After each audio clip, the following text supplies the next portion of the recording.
So in this session we are going to discuss about the limit state method. As already discussed the two methods such as working stress method and ultimate load or ultimate stress method in the previous lecture. So in this lecture we have to study the limit state method. So limit state method of design, the material's ultimate strength is considered for the design. So as we know this is the method of design, correct? कौन सी भी method रहे design की, या whether it is working stress method, ultimate stress method और limit state method, तो सबका जो M है, तो एम क्या है? एक तो है सेफ्टी और दूसरा है इकोनॉमी, है ना? सेफ्टी भी चाहिए और इकोनॉमी भी चाहिए. तो इस कंपैरिजन में हम अगर डीपली जाते हैं तो उसमें हमें लिमिट स्टेट मेथड इफेक्टिव नज़र आता है. In this method, the material's ultimate strength is considered for the design. As we know, the stress strain diagram for the concrete already we have discussed about that. So in this method, the strength of material is taken as the ultimate strength for the design purpose, and the material's safety factor is applied to them. Again we consider here the factor of safety. The main objective of this design of structure by this method is to ensure the acceptable probability that the structure will be usable its overall lifespan. तो कौन सी भी method रहे, whether it may be working stress, ultimate load या stress method और limit state method, तो इनका main objective क्या है? जैसे कि मैंने कहा है कि सेफ्टी और इकोनॉमी. तो ये दो पर्पस के लिए कौन से भी मेथड अपन डिज़ाइन में यूज़ करते हैं, कौन सा भी स्ट्रक्चर डिज़ाइन करने के लिए. बट जो लिमिट स्टेट मेथड है इसका मेन ऑब्जेक्टिव क्या है? To ensure the acceptable probability that the structure will be usable in its overall life span. मतलब जिस एक स्ट्रक्चर को आपने डिज़ाइन किया है, लेट सपोज 50 साल के लिए डिज़ाइन किया है, तो ये 50 साल में जो आपका स्ट्रक्चर है तो वो यूजेबल होना चाहिए through out it's life span. तो ये इसका एक मेन ऑब्जेक्टिव है. It can also be said that the strength parameter is always with in its limiting value through out it's life span. और जैसे कि अलग अलग पैरामीटर है, वो स्ट्रक्चर में आने वाला स्ट्रेस रहेगा या शियर फोर्स रहेगा या डिफ्लेक्शन रहेगा या बेंडिंग मोमेंट रहेगा, ये जो पैरामीटर्स है तो वो कैसे होना चाहिए? उसकी वैल्यू जो है वो लिमिटिंग वैल्यू होनी चाहिए, है ना? जो स्ट्रक्चर एक्चुअल बियर कर रहा है और उसके ऊपर जो लोड आने वाला है या स्ट्रेस प्रोड्यूस होने वाला है या बेंडिंग मोमेंट उसमें क्रिएट होने वाला है, तो वो लिमिटिंग वैल्यू से कम होना चाहिए या अप टू लिमिटिंग वैल्यू तक होना चाहिए. Okay, this is the stress strain curve for the cross section of rectangular beam. So in this, so this is the width of the beam. It is indicated by small b, and this is the overall depth of the beam. Overall depth of beam. So see here, small d. It is the effective depth of beam. Effective depth means what? जहाँ से देखो ये जो है reinforcement है आपके बार से,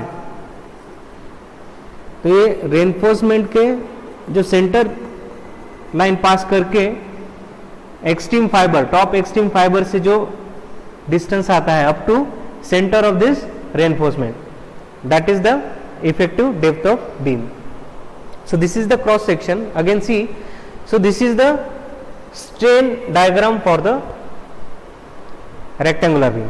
सो in this E suffix U, it is denoted by ultimate strain in concrete. This is ultimate strain in concrete. After that, E suffix SY, you can say ultimate strain in steel. In this again, so this is the neutral axis and the distance from the top of the fiber, extreme fiber of the strain diagram to the neutral axis the vertical distance, it is denoted by xm, means depth of neutral axis. After that, this is the stress diagram. In that, see, अभी यहाँ पे क्या किया है, जैसे कि working stress method में आपने देखा है कि स्ट्रेन और स्ट्रेस डायग्राम कैसा है, ट्रायंगल फॉर्म में है ना, ट्रायंगुलर शेप में है. ओके, तो यहाँ पे स्ट्रेन डायग्राम ट्रायंगुलर शेप में है, लेकिन स्ट्रेस डायग्राम है क्या, यहाँ पे नहीं है. अल्टीमेट लोड मेथड में क्या किया था,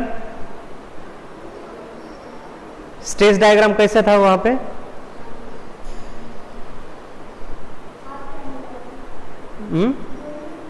ऐसे ही था ना, पैराबोलिक शेप में ही था ना, रेक्टेंगुलर पैराबोलिक शेप. तो ये जो है आपका, तो यहां पे क्या है, सिग्मा सी यू, ये क्या है आपका सिग्मा सी यू. मतलब क्या है सिग्मा सी यू, मतलब ultimate compressive strength of concrete. Similarly यहां पे क्या रहेगा, सिग्मा सिग्मा वाई. तो ये क्या रहेगा, ultimate tensile strength in steel, ultimate tensile strength in steel. Again this arrow is nothing but the compression in concrete, and this will be as tension in steel. As we know, the concrete is strong in compression but weak in tension. That's why whatever the compressive forces acting in the concrete, this is denoted by C, and whatever the tensile forces induced in the beam or structure, it is indicated by the T, tensile force in the steel. And the distance between compression and tension is called as the lever arm. It is denoted by Z. So this is the stress diagram. After that, just we discuss the assumption of limit state method. See the assumptions of limit state method. The first assumption is same for working stress, ultimate stress and limit state method. So क्या है ये पहला assumption? The plane section remains plane before and after bending. This assumption ensure that the strain diagram is linear. जैसा कि आप देखेंगे कि working stress में जो स्ट्रेन डायग्राम है या अल्टीमेट लोड मेथड में स्ट्रेन डायग्राम है या और लिमिट स्टेट मेथड में स्ट्रेन डायग्राम है, वो कैसा है, ट्रायंगुलर शेप में है ना. तो स्ट्रेन डायग्राम कैसा है, लीनियर है. तो वो क्या कहता है कि the plane section remain plane before and after bending. मतलब इसका है कि जो भी स्ट्रेन प्रोड्यूस होने वाला है आपका, तो वो कैसा है, लीनियर है. सो this is the first assumption. Second one, eight the time of failure the maximum strain in the concrete at the topmost fiber will be 0.0035. इसका क्या मीनिंग है, तो ये लिमिट स्टेट का सेकेंड अजम्पशन है. क्या है, eight the time of failure the maximum strain in the concrete at the top most fibre will be 0.0035. अभी देखिए यहां पे देखिए स्ट्रेन डायग्राम कौन सा है, this is the strain diagram. तो ये क्या बोल रहा है, eight the time of failure the maximum strain in the concrete. तो स्ट्रेन कौन सा है कंक्रीट में बताइए. सो this is the strain in concrete. So it is denoted by E suffix Cu. तो मैक्सिमम कितना होना चाहिए, 0.0035. सो this is the extreme fibre, top fibre of the concrete. तो यहां पे जब आपका स्ट्रक्चर फेल होने वाला है तो मैक्सिमम स्ट्रेन कितना आने वाला है कंक्रीट में, 0.0035. सो this is the second assumption. Third one, the stress strain curve for the concrete is parabolic. The stress strain curve for the concrete is parabolic up to the strain of 0.002 and stress will be constant up to strain of 0.0035. तो यहाँ पे इस top most fibre की value कितनी है आपकी 0.0035. Okay, और यहाँ पे ये जो कॉम्प्रेशन एक्ट होने वाला है इस लेवल पे, तो ये कितना है, ये है आपका 0.002. ये इस लेवल पे आपका कॉम्प्रेशन एक्ट होने वाला है. तो यहां तक ये जो कर्व है ये कैसी है, it is parabolic up to strain 0.002. After that it will be constant up to 0.0035. So this is the third one assumption. इसके बाद देखिए, the tensile strength of concrete below the neutral axis is ignored. It says that the tensile strength of concrete is ignored. मतलब जो neutral axis के नीचे का part है, below the neutral axis, the strength of concrete is ignored or negligible. If we take the cross section of beam where the neutral axis, I will explain here, see this is the beam, these are the reinforcement, this is the neutral axis. Okay, this is the cross section of beam. So above the neutral axis, इस portion को हम क्या कहेंगे, या इस zone को क्या कहेंगे हम, compressive zone above the neutral axis. क्योंकि ये जो है, जैसे कि हम क्रॉस सेक्शन में बीम लॉन्जिट्यूडनल ऐसा निकाला, लेट सपोज यहाँ पे आपका सपोर्ट है, this is the neutral axis. जब इस पे लोड एक्ट होगा बीम पे, तो ये क्या हो जाएगा, बेंड हो जाएगा ना. तो ये जो फेज है above the neutral axis, it is the compression zone and below the neutral axis is the tension zone. So that's why we provide the reinforcement at the bottom of beam to take the tensile force or to take the tension. तो ये चौथा जो assumption है क्या बोल रहा है, the tensile strength of concrete below the neutral axis is ignored. क्योंकि हमें पता है कि concrete is strong in compression but it is weak in tension. तो इन्होंने क्या किया है, जो भी यहाँ पे concrete रहेगा ना इस पोर्शन में, तो इसका जो टेंसाइल स्ट्रेंथ है वो इग्नोर कर रहे हैं. ये इसका अजम्पशन है. Fifth assumption, the maximum strain in steel at the time of failure should be greater than sigma Y divide by 1 + 1/5 modulus of elasticity plus 0.002. तो यहाँ पे सिंपली आप स्ट्रेन डायग्राम जब देखेंगे,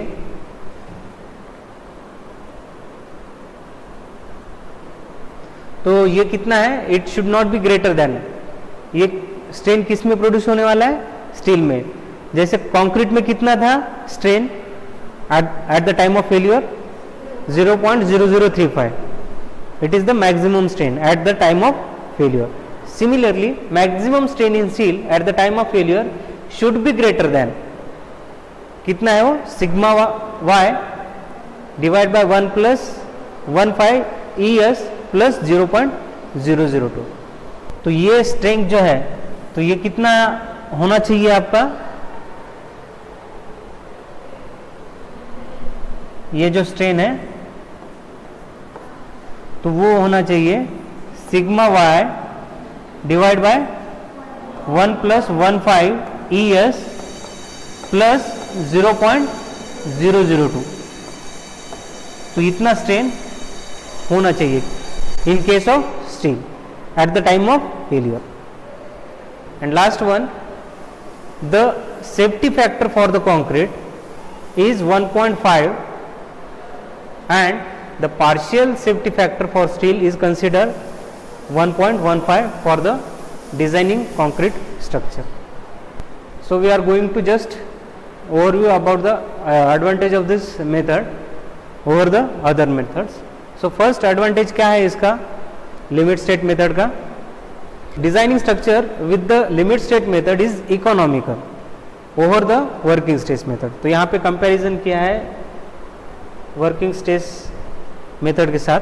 तो वहाँ पे देखिए, तो इस लिमिट स्टेट मेथड को हम कैसा कंसिडर करते हैं या कैसा है ये, it is economical as compare to the working stress method.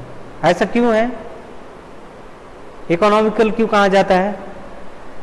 क्योंकि वर्किंग स्ट्रेस मेथड में हम जो भी स्ट्रेसेस प्रोड्यूस होने वाले हैं, तो वो स्ट्रेसेस को हम वर्किंग स्ट्रेस में हम लिमिट करते हैं, पार्शियल सेफ्टी फैक्टर से डिवाइड करते हैं.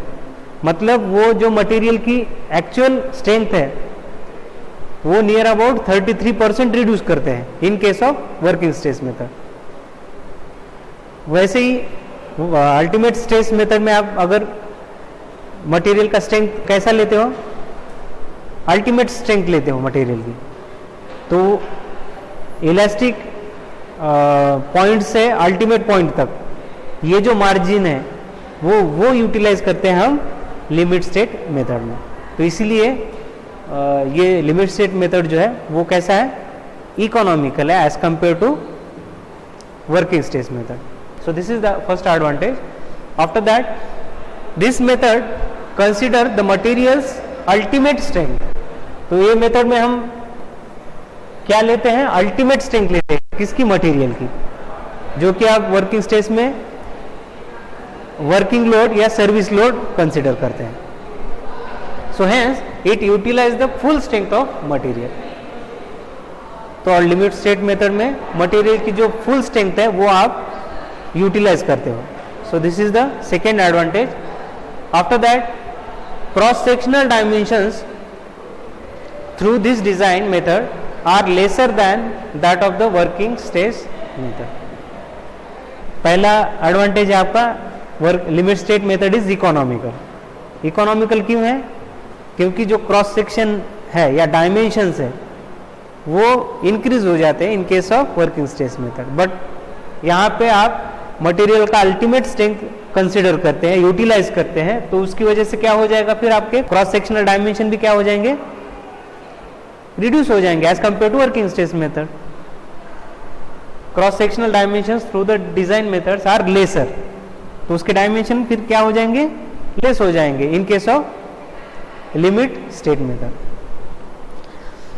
So this is the third advantage. After that, fourth one, this method shows how it can bear the load after the yielding. So this is about the advantages of the limit state method.